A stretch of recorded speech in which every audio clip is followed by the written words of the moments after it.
తేదీన ఆదివారం నాడు అత్యంత శక్తివంతమైన మాఘ పౌర్ణమి ఏర్పడబోతుంది. ఇదే రోజున రవి పుష్యమి యోగం కూడా ఏర్పడుతుంది. కాబట్టి ఈ వీడియో మీకు కంటపడిందంటే మీరు చాలా అదృష్టవంతులనే చెప్పవచ్చు. ఈ పౌర్ణమి రోజున చేసే కొన్ని పనులు మీ అదృష్టాన్ని మార్చేస్తాయి.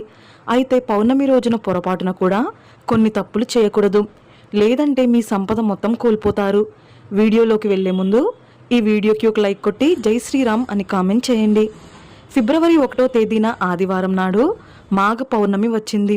ఇదే రోజున రవి పుష్యమి యోగం మరియు గజకేసరి యోగం ఏర్పడుతుంది. ఆదివారం కలిసొచ్చే పుష్యమి నక్షత్రం అలాగే పౌర్ణమికి చాలా శక్తి ఉంటుంది. కాబట్టి ఈ రోజు పాటించే కొన్ని పరిహారాలకు విపరీతమైన ధనయోగం కలుగుతుందని నమ్మకం. ఈ మాఘ పౌర్ణమి రోజున ప్రతి ఒక్కరూ నది స్నానం చేయాలి. ఈ ఒక్కరోజు పుణ్యనదుల్లో స్నానం చేస్తే సకల పాపాలన్నీ తొలగిపోయి అదృష్టం కలిసొస్తుంది. అయితే నదుల్లో